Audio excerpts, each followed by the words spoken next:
Where you can ask me questions live. That's why I come on every week. For those of you who are on Instagram, you probably will have to go back onto my Facebook or my YouTube page to be able to chat with me and ask me questions. But you can always certainly just observe and watch live. A lot of times when I answer questions, I think it's relevant to many people. So it's okay if you can't or don't want to ask a question, but I'm here. If you want to ask a question, please do so. And this is the time to do it. Today's topic is going to be about why having nothing is actually having everything.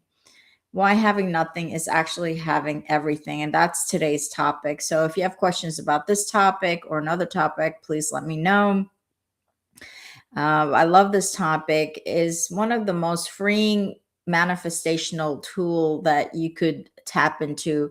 And once you understand the concept, the spiritual concept, the energetic concept behind why having nothing is actually having everything, and that's when you can truly manifest, you really feel empowered, not by your circumstances, but by the inner world that you've created and the energetic space that you made in the inner world. And that becomes a very powerful tool to manifest your future and your dreams. And so that's today's topic, why having nothing is having everything. Let's clear the energy of the room and then you can come in and ask me questions. But I want to clear the energy of the room to make sure that we're operating on high frequency. So just relax, stay present in the now, and think about the present only. Let go of the past, let go of the future, be present in the now. Sorry about the light going in and out. My LED light is going in and out. So if you see light going in and out, know that it's my LED. Hi, Nisha Patel. Hi, nice to see you. Okay, so I like that. I like that question. I feel I have everything but feeling stuck. Okay, I'll address that. Let me just clear the energy of the room, and then we'll go get into the topic, and I'll address your feeling. And I honor you for feeling that way. Hi, Heidi. How are you? Okay, let's clear the energy of the room first.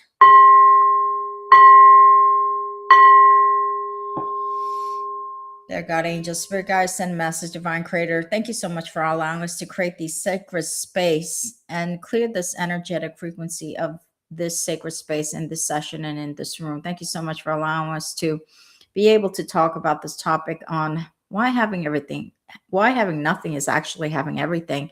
Thank you for allowing us to channel your words, phrases, your wisdoms, your guidance to be delivered for the highest and best interest of everyone in this sacred space and all of these beautiful souls in here who are looking to transform, transmute, and alchemize their own lives and show up to the highest version of themselves. So thank you so much for allowing us to create this beautiful space, beautiful room, beautiful session, and allowing this session to go off without a hitch. And thank you for clearing all low frequency energies that do not serve the highest and best interest of everyone in this room. Thank you for allowing the session to go off with peace, serenity, and flow. And so it is. Okay. Hi, Nance Pants. Hi, Nisha Patel. Okay, so let's go talk about some of the concepts of this topic about why when you have nothing, you actually have everything. And this is a wonderful, powerful concept and a tool that we can apply to our lives to actually manifest big things, manifest health, money, career, business, relationships. You know, my whole purpose is to empower you so you could show up at the highest level of your potential. That's why I'm here. That's my purpose. And it's taken me a long time to really figure that out. So, all the topics that I discuss is really for that end, to empower you so that you can show up to life at a higher level. And so this topic of why having nothing is actually having everything is the topic of really in the I Ching, there's a hexagram 23 called stripping away. And this stripping away energy is so powerful because you're stripping away all of the baggage, all of the energetic layers to you that holds you back, that blocks you from your flow, that prevents you from showing up at your highest level, that prevents you from building a beautiful life that you could be building, that prevents you from believing in yourself, that prevents you from knowing how powerful, knowing how talented and gifted that you really are in your own unique way.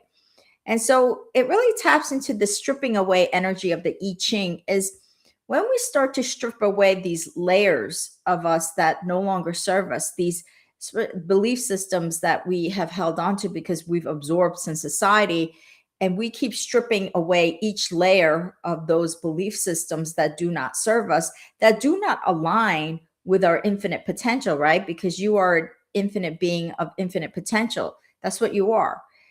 Because you're a soul that comes into this body temporarily to learn lessons, but once the body goes, you're infinite, right? So how do we align ourselves with that infinite part of us, right? How do we align each one of us to that part of us that can show up at the highest level, the highest expression of who we really are, and show up with the highest expression of ourselves, the highest potential of ourselves. And so when we have all of these layers, it's like an onion. See yourself as an onion. And we have all these layers and layers and layers and layers of basically kind of garbage or heavy, the heaviness of those layers. Those layers are blocking us from allowing the core of us, the center of us. You know, there's the center of the onion. That is the eternal truth of who you are. That is the infinite potential of who you are. That is your existential truth. And that is your spiritual truth, that core. And we have all of these layers of the onions that are preventing us from reaching to that core of who we are. And so the stripping away energy in the I Ching, according to I Ching, is as you keep stripping away these layers that are fabricated by us, by the ego mind, and we strip away one layer, we strip away another layer, we strip away another layer, we keep getting closer and closer to the center of who we really are, the truth of who we really are, which is the infinite being of infinite potential. And so this I Ching energy of stripping away is very connected to stripping away those things where every time you strip away, you become lighter. You're not carrying so much luggage. You strip away another layer, you become lighter. You strip away another layer, you become lighter. And it's as if chains are being broken away, broken. Like if you've got chains on you, every time you strip away, that chain is being broken. And you have to think of it that way, as like this onion.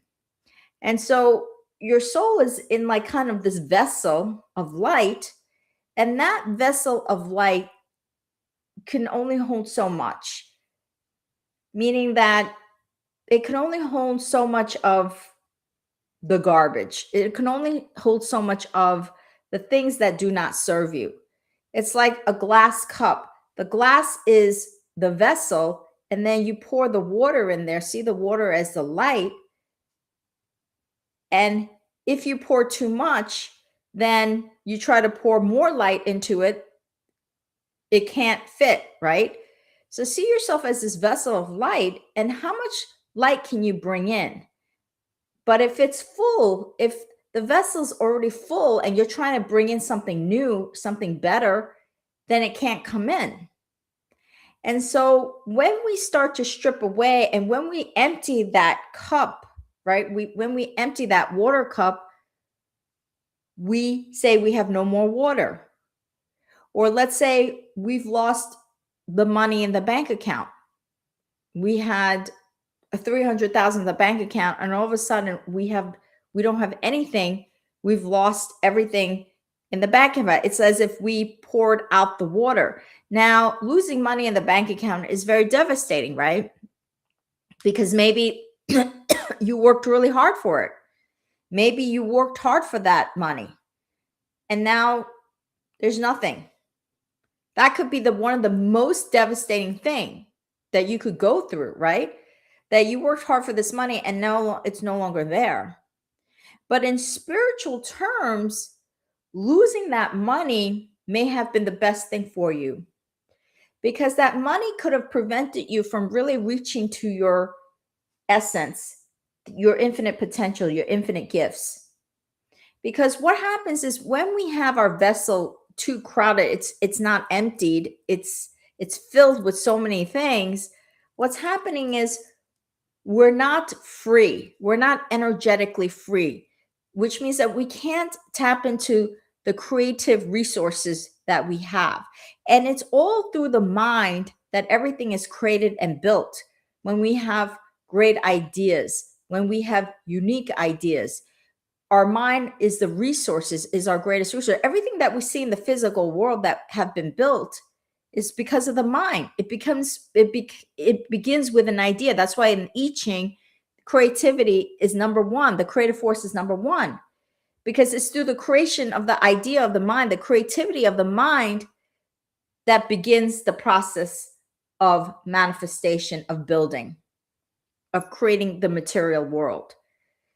And so when we have our vessel that is so crowded, that is filled with so many things, that means that we do not have a clean vessel to be able to be creative, to be able to pivot, shift, to be able to tap into our greatest resources, which is within ourselves. That's the greatest resource.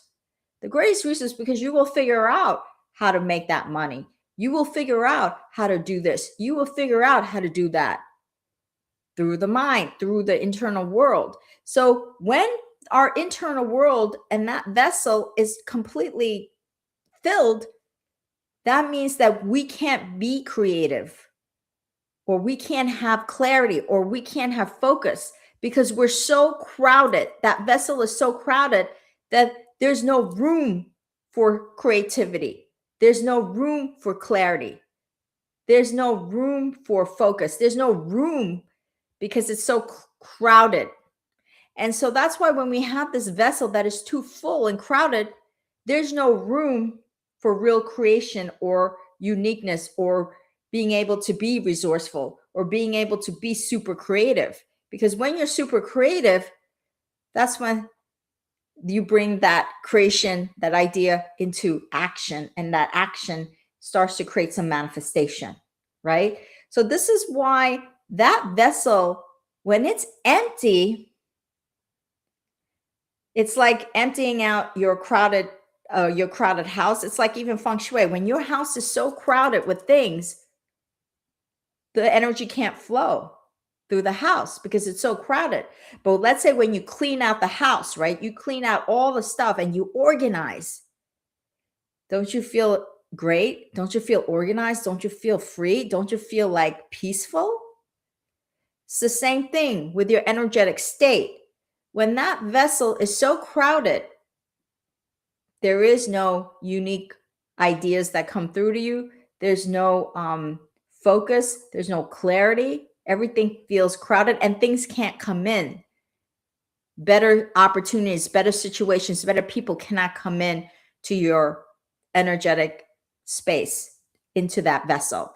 And this is the reason why sometimes when we have lost everything, that is when our vessel is completely empty to be able to be creating at our highest level, because that's when we're going to become most creative. That is when we're going to become the most resourceful.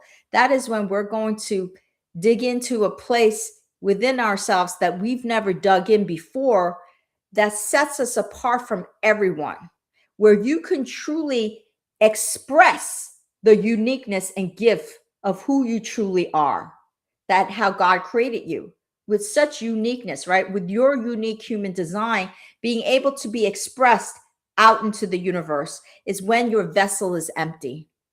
That is when you're going to become the most creative, going to become the most resourceful, going to tap into your creativity, your talents and gifts. That is the time when you're going to go in and you're going to be unstoppable, and you're going to figure it out.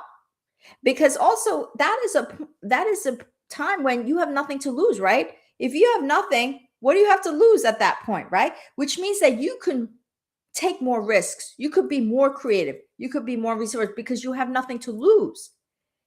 And that's why when you actually have nothing, that is when you truly have everything. So let's take a break before I go to part two of this and see about questions that you may have that I would like to answer. Okay. I feel I have everything. Okay. Nisha Patel said, I feel I have everything, but feeling stuck. Right. And this is a beautiful, beautiful thing that you've admitted to, Nisha Patel. And I think a lot of people who seemingly have everything are so unhappy. And I see that a lot.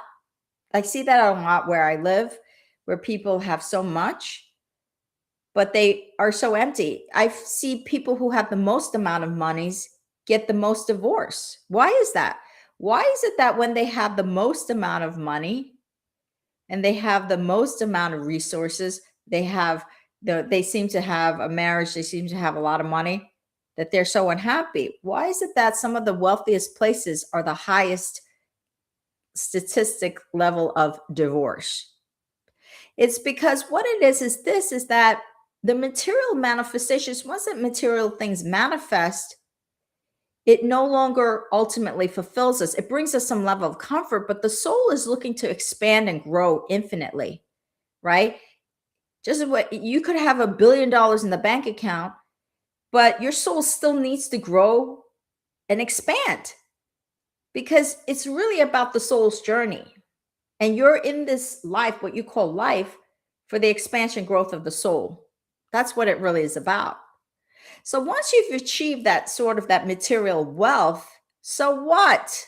Because material wealth is just the matrix, it's the hologram, it's the byproduct of your energetic expansion. And so, but your soul's expansion is forever. It never stops, which means that you have the material wealth now. So what? You feel stuck because your soul's not expanding and growing. That's why you see a lot of people who are multimillionaires, billionaires that never stop working because they need to feel that ever growing expansion of the soul. That's why they never quit. They never stop. Why? They could stop. If you have that kind of money, you could be sitting on the beach every single day. But they don't want to do that. They want to keep working because there's a purpose to that. And when they have a purpose and when they keep learning as they're doing their work or their philanthropic work or their business work, whatever it is, they keep expanding. They're feeling their soul grow and expand. And that's why when you have everything, you feel stuck. You feel stuck because your soul doesn't feel like it's expanding and growing. That's what it is. That internal world, your energetic frequency and being has to keep growing and expanding. And it's just because you have a lot of money in the bank and you live in this mansion, so what? That gets old after a few years, right? It's like how many times have you had a new car or a new bag and you're so excited about it, but then you get into that car after 6 months, you don't care anymore about what type of car it is. It doesn't even matter, right? You get tired, it gets old. It becomes no longer a novelty, right? It's because going into the car doesn't make your soul expand and grow. It's just another car. And so that's what it is. That's why when you have actually nothing, your vessel is empty. That's when you're the strongest and the most powerful. That's when you have the most potential because that's when you're so free. There's nothing tying you down. There's nothing tying you down.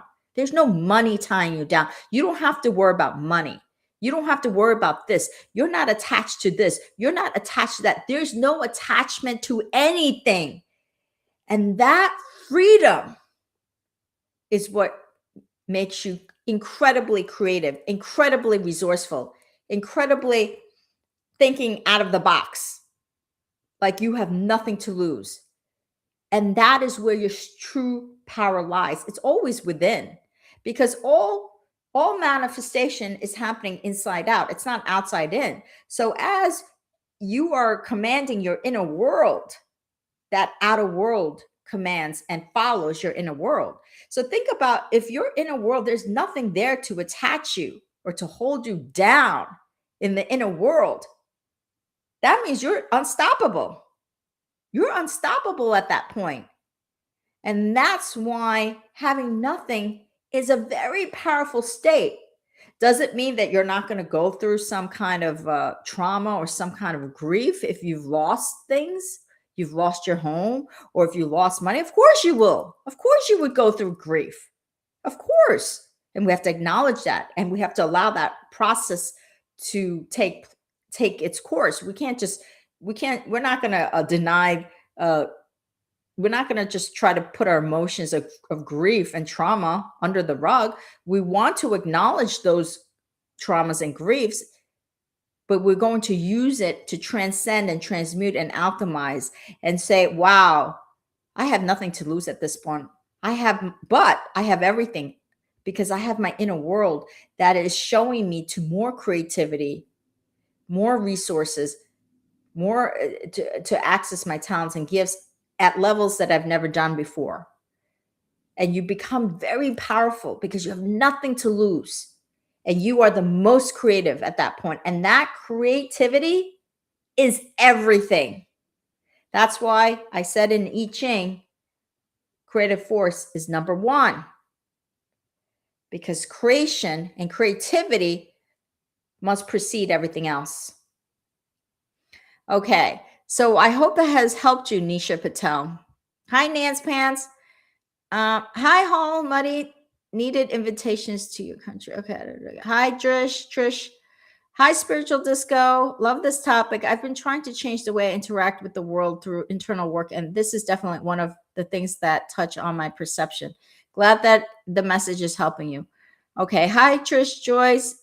Okay, let's see if Trish Joyce has any. When you were reading 2 years ago, you did a reading for me, and you said everything's going to peel away like an onion, or you were so much right. I thank you so much. Oh, I'm so happy that I was able to help you. Wow, I'm so happy. Thank you, Trish Joyce, for giving me your feedback and sharing your experience with me. I really appreciate it. My whole purpose here is to empower you to show up to life at your highest level. And that's really my higher purpose and my mission. And you know how many years it took me to accept that I'm here to empower others. It took me a long time to truly accept that is my role, that is my mission. So I'm so glad that I am actually helping people. And thank you so much for letting me know. Appreciate it. Hi, Jessica. Okay, Moon, my sister is in physical and emotional agony. I am trying to teach her to meditate. And in my heart, when I meditate, I have been trying to bring her soul with me. Any advice? Okay. Thank you for that question. Thank you for that beautiful question. And thank you so much for the love that you have for your sister. It's obvious that you have absolute love for your sister, and you would try to do anything for her. And so you are a beautiful soul, and we should be grateful that there is such a beautiful soul here. What I would say to you about these things, it's always hard. What it is this is when we love somebody, we want to help them. But it's a two-sided coin. On the one hand, you want to help them, which is a beautiful thing. But on the other hand, if they're not quite ready for the help, then when you try to help them, it could backfire on you.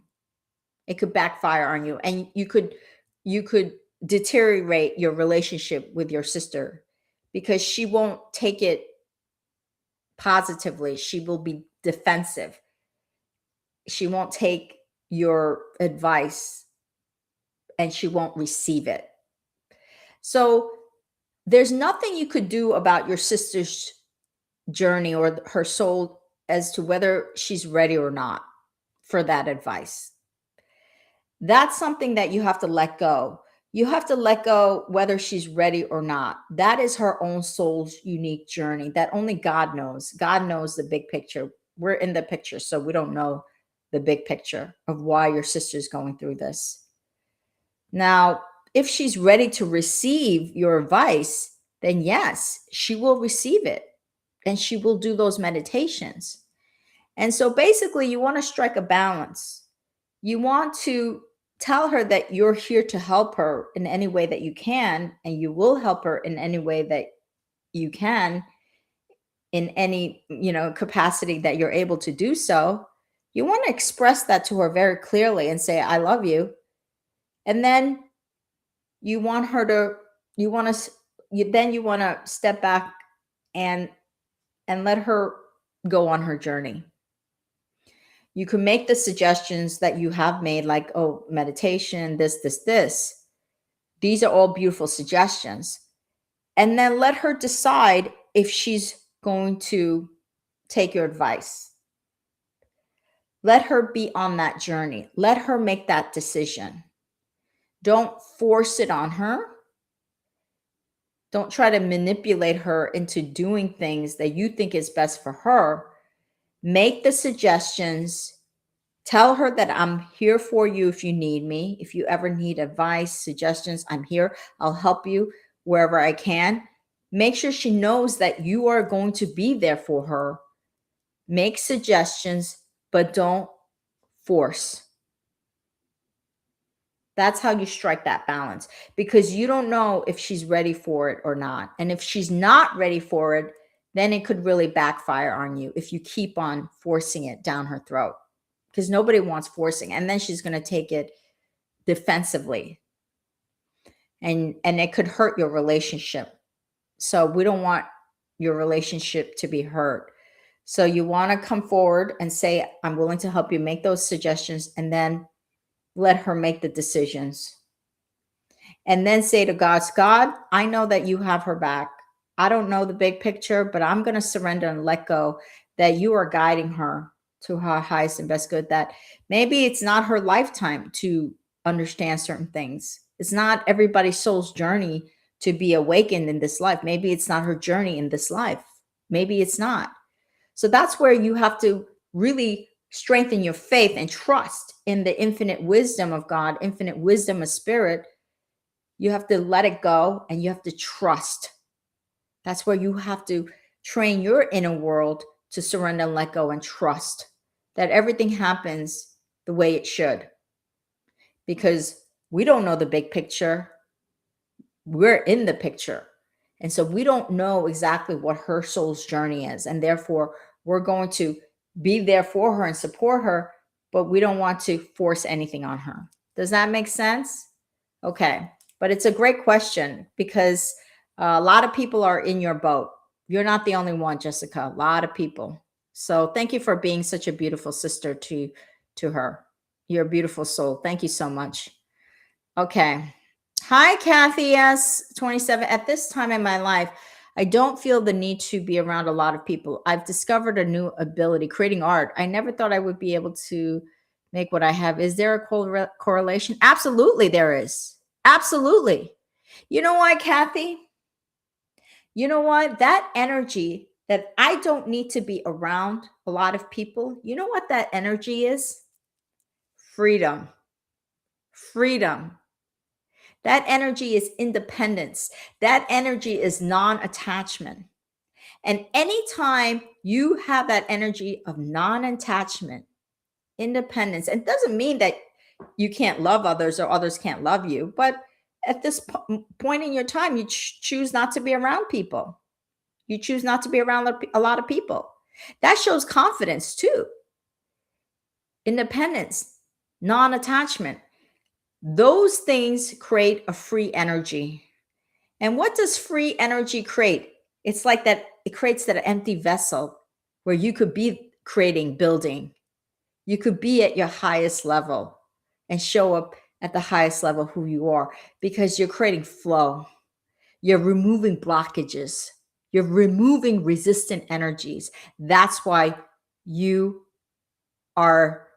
creating your art, and you said, I never thought I would be able to make what I have, right? You're doing it because you created that energetic space for yourself. That's the reason you created internal freedom, and internal freedom creates a lot of flow. So then it creates flow of ideas and creation. It creates the flow of when people see your art, those people who resonated will see it and buy it. It creates flow in all kinds of directions, internally and externally. That's why. So, what you're doing is so powerful. And thank you for sharing your story, because we can all be inspired by what you're doing. Thank you so much, Kathy. Beautiful. Suzette Cologne, you're welcome. You're welcome, Trish. It's my honor and privilege. Hi, Denise Major. Good evening from West Coast Canada. Oh, what a beautiful country Canada is. Hi, Bradley. Bradley. Hello, Miss Yin Yang. Do you have something for me? Do you have a question? If you have a question, I'm happy to answer. Allison says, I thank you. I started making jewelry with my creative energy, and it's helped me my mental health so much. It's great to hear about creativity. I am so happy, Allison. I am so happy that you are tapping into the I Ching Creative Force #1. I am so happy that you're doing that. Thank you for doing it, and thank you for sharing that with us. What a beautiful thing you're doing. Jewelry takes a lot of creativity, and let me tell you, I've seen some jewelry that is amazing, that I was like blown away. I was like, wow, how did they even think of this? And I just, when I see it, I'm always amazed by the human mind, how creative we really are. But if we just unleash ourselves and not be so bogged down with all that blocked energy, and unleash our creativity, wow, think about the things that we truly create and build in this world. It's pretty amazing, right? Denise Major says, I have hardened my heart. Okay. Denise, first of all, I want to say to you, you're a beautiful person, right? And I understand why you might have hardened your heart. I understand, because maybe people have betrayed you. Maybe the closest people in your life might have betrayed you, right? That and that would make anybody harden their heart, right? It's like my dog. He went through such abuse when he was a baby, and so he didn't trust people. So he never let people pet him, because he was abused by the first owners. So his heart was hardened. So I understand that why you were hardening the heart, but I ask you to understand the spiritual teachings of what you went through with that person. Because once you understand the spiritual teachings of why that happened in your life, because let me tell you, I had a very abusive father, very, very abusive. So I had a very traumatic childhood trauma, very traumatic. And I realized that why I was given such a hard childhood. There was a reason why I was given such a hard childhood. There was such a big reason, is because the work that I do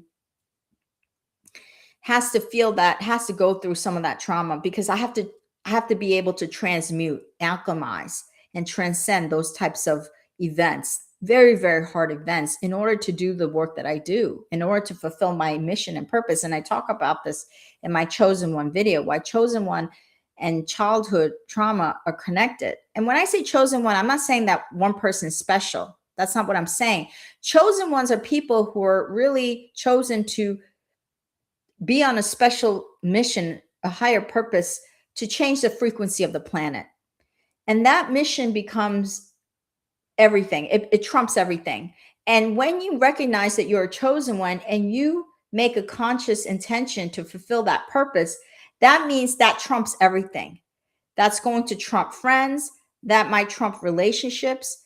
That will trump everything, because you recognize that you are here to fulfill a higher purpose, and that will trump everything. And so what it is you're given such, traumatic events in your life, so that you're able to transcend and alchemize those things. And when you are able to transcend and alchemize those things, that means you are ready to now lift the frequency of the planet, change the frequency of the planet. That's what this is. So Denise Major, I want you to go back to why your heart was hardened, those events, or maybe an event, and find the spiritual lesson as to why you encountered that situation or encountered that person, why that person may have betrayed you. What is the spiritual lesson in that relationship? Understand. And once you really understand what that spiritual lesson was for your soul, man, you're going to open your heart again. But it doesn't mean that you're going to open your heart naively. You're going to open your heart with healthy boundaries, healthy energetic boundaries. And so, because now you've learned that lesson as to why. So, when I think about my father who was so abusive, I said to myself, why did I have such abusive father? Why did I have such a? And one of the things that my soul had to learn was forgiveness, forgiveness of myself and forgiveness of him. Why do I have to forgive myself? I had to forgive myself because I felt when I was a kid, I felt ashamed. I thought I did something wrong, right? So I had to forgive myself for that shame that I thought the reason why we were abused was because we weren't good kids. So I had to forgive myself in that sense, and then I had to forgive my father for being abusive. So my soul had to learn that lesson. That's what it was.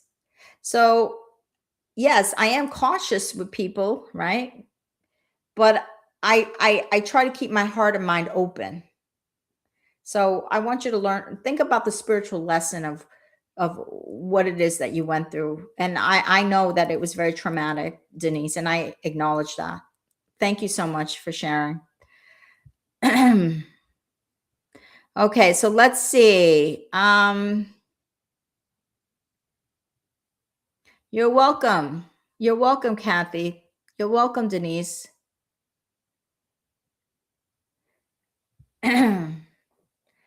Nisha says, I'm doing so much spiritual practice, but I don't see much growth. Is this my mind thinking? Or, okay, so this is what I would say, Nisha. At this point, don't try to proactively say, I'm going to meditate. I'm going to do this. I'm going to read this mantra. I'm going to I'm going to do my chants. I'm going to go into meditation.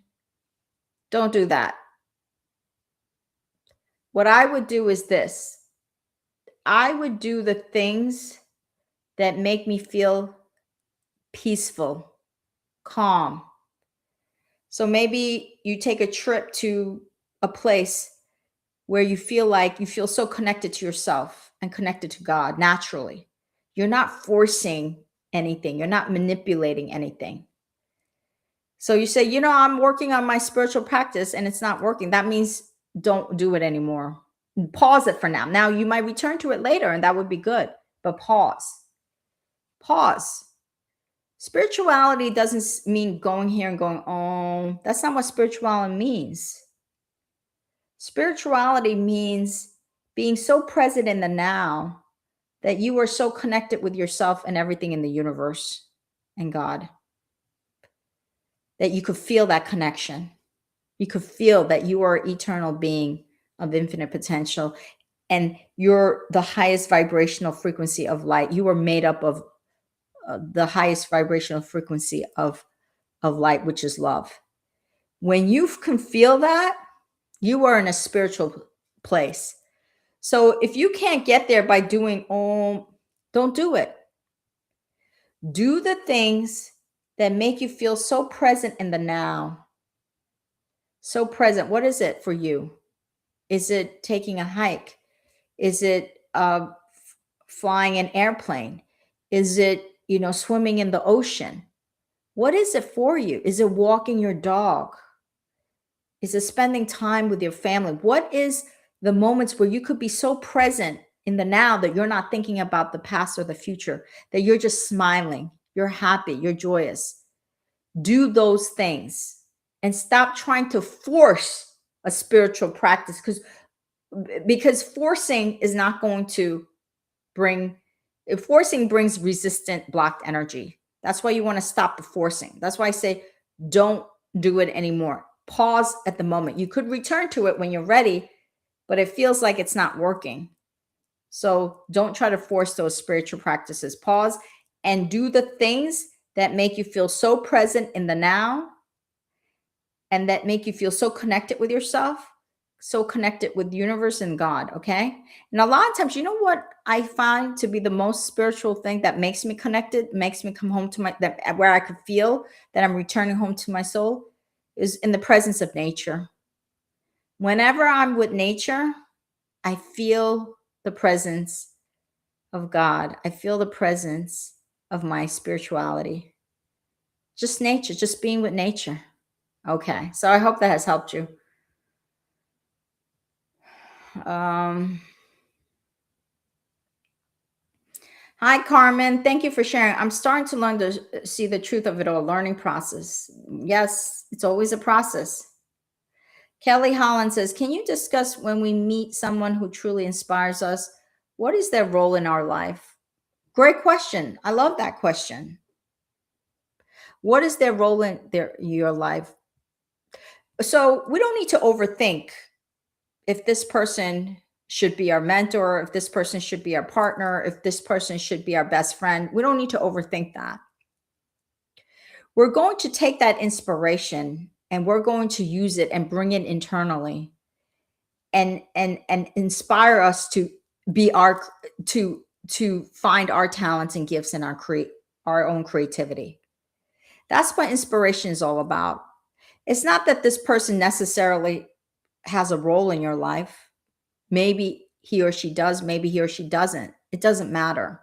The journey is about your soul's journey. The journey is about you and your internal world. So when somebody inspires you, God is showing you an inspiration so that you can bring it in and you could connect with your own creativity, your own light, and then express that out to the world in the way that only Carmen can do it, that nobody else can do it. So let's say you're a writer and you meet somebody and who you've inspired, the writing has inspired you. So, oh my God, Rumi's work inspires me. Or you met somebody, a contemporary, you say, your writing inspires me. Doesn't mean that you have to necessarily be friends. You could be, but that inspiration is for you to take it in to heighten your light. That's what that is. Now, if that person comes in and becomes your friend, becomes your mentor, becomes your partner, whatever it is, that's fine. But take that inspiration to shine your light. That's really where the crux of that inspiration is about. Whatever the relationship you end up having with that person, that's a byproduct. That's secondary. The first thing is for you to bring that inspiration in so you could shine your light. Okay. So thank you for that beautiful question. Carmen says nature and animals. Absolutely. You're welcome, Kelly Holland. You're welcome. Okay. Let me see if I missed any questions. Okay. So if anybody has any other questions, please let me know. I'm here to answer. Okay. So let's go back to this why having nothing is really having everything. And I talked about that vessel. You're like this vessel of light. And if that vessel of light is full, that means you can't bring anything else in. And when you can't bring anything else in, that's when you feel stuck, right? Because you're not expanding and growing. You're not alchemizing, transcending, or transforming. That's when you feel that expansion and growth. And so when you empty that vessel, it's like having nothing, but it's having everything, because once you've emptied that vessel, you feel this incredible freedom. And all of a sudden, the highest level of creativity comes in. And you feel like you could create, you could build, you could do this, you could do that. You're figuring this out, you're figuring that out. You're unstoppable. Because there's nothing to bring you down. There's nothing weighing you down. You're not chained up at all. You're free of all chains. The freedom to think the way you think, the freedom to be creative the way you create, the freedom to use your talents and gifts like nobody else. That's freedom. And when you have that freedom to be so creative, so resourceful, what is it that you cannot build? What is stopping you? Nothing. Nothing is stopping you at that point. So when we have things, we have too much things. Like, they always say the people that have a lot of money, they worry a lot because they're worrying about how to protect their money. So they don't feel free because they got to protect this, they got to protect that, and all that worry, right? Oh, I'm worrying about this, I'm worrying about that, I'm worrying about this. And when you worry, you create energetic blocks. And when you create energetic blocks, you can't have clarity, you can't have creativity, you can't be resourceful because you're so bound, you're so heavy by those things. That's why sometimes people who have a lot of money, they have the most problems because they're shackled. They're shackled to that money. They're shackled to that material things. And whenever you're shackled to those things, it blocks your flow. That's what it is. And so for those of you who have lost, let's say money, whatever, you want to go through acknowledge the trauma of the loss, and you want to always acknowledge your loss and allow time to be able to run through those emotions. But then you want to start giving a different meaning. Say, wow, I know that while I lost this money, I know that there's a reason why I lost it, because God wants me to return back to my inner well of creativity, of resourcefulness, of my true talents and gifts, so that I could apply it and express that. And when I apply it and express it, it resonates. And even though I had $300,000 before, now I'm going to be making $1,000,000 because my creativity is at the highest level and my resourcefulness is at the highest level. And therefore, that 300,000 is going to look nothing compared to what I could truly make. That's why you were given that situation. So everything could be a blessing in disguise. So it's what meaning you give to it. So give the meaning that, you know what? I'm clearing out the garbage. I'm clearing it out.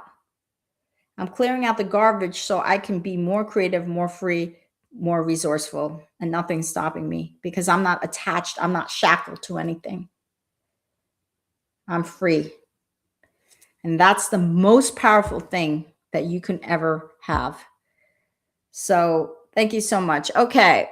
Love you too, Nisha Patel. Hi, Sunrise Schubert. Oh, what a beautiful, I love that. Sunrise Schubert. Sunrise Schubert. I love that. Okay. So does anybody have any other questions before I close out the room? I'll do a closing prayer. If you don't have any more questions about this topic of why having nothing is actually having everything, please listen to this and really think about what I said today and really absorb it and see where you're at. And what are the things in your life that is holding you down? What attachments do you have that's holding you down, that's holding your creativity down, that's holding your ability to be resourceful, that's holding you down to expand and grow? Is it people? Is it money? Is it work? What situations or what people in your life is holding you down from being free, from being able to? And if there are people in your life that are holding you down and they're not allowing your vessel to be cleared, then you want to make sure you're creating healthy boundaries with those people. Make sure you're creating always healthy boundaries with people and situations so that you're not absorbing all of that, so that you can have a very clean vessel of light. And when you have a clean vessel of light, you're very powerful. Okay. So make sure, so evaluate what it in your life that you want to strip away. Remember, I talked about I Ching 23, stripping away. What are the things in your life that you want to strip away? What layers of the onion do you want to strip away so you could return back to that beautiful vessel of light where you could create, build, and manifest? Okay. In 2020, okay, let me see. In 2020, I lost my fur baby dog. In 22, my boyfriend, my beloved mom in 2022. Only my faith in God is my strength. But there are days I wonder why these losses suddenly. First of all, Sunrise, I want to say how much I relate to it. Last year, I lost Three people. I lost my dog, who was like my child. And the other night I was crying because I was thinking about him. And he was my best friend, my dog. I loved him so much. He came from trauma. I lost my mom too. It was devastating. So last year I lost about three people, three very important people in my life.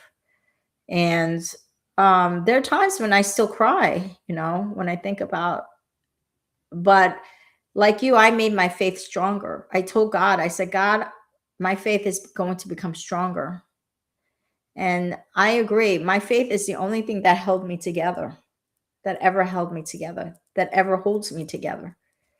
It's really my faith. Without my faith, I feel like I have nothing. I have no anchor, nothing. So I'm in the same boat as you. I really am. So thank you for sharing your personal story of loss. I can relate. I can relate. And many people can relate too. Many people lose their fur babies. And I was close. I would say my fur baby was closest to me than even anybody really in my family, because my fur baby was with me 24/7. So not having that fur baby with you, because that fur baby was with you 24/7. Think about it. It's like feeling like your arms are chopped off, right? That's how I felt when I lost my fur baby. My fur baby, Happy. I loved him. I love him so much. And I told him, I always say to him, I'm going to meet you. I'm going to meet you soon. Okay. Thank you, Sunrise. Thank you for sharing. I relate to you. Okay. So if we don't have any more questions on this topic, we'll do a closing prayer. Thank you for joining me and for your questions and for your beautiful energy. I really appreciate all of you. Beautiful souls. Dear God, angel, spirit guide, send masters, divine create. Thank you so much for allowing us to create this sacred space and the topic of why what having nothing is actually having everything. I ask you to please guide these beautiful souls who have lost beautiful babies and beings in their lives. I ask you to guide each and every one of them to their highest potential, that when they have nothing, they actually have everything, that even if they lose people, money, material things, that they could strengthen their faith in you deeper and deeper. So thank you so much for continuing to guide us, continue to be with us, continue to send us wisdoms, send us messages, continue to protect us, and most importantly, for your unconditional love. And so it is. And so is. Bye, everyone. Hi, Lorraine. Thanks for watching. Thanks for watching, everyone. Much love and blessings to all of you. Bye.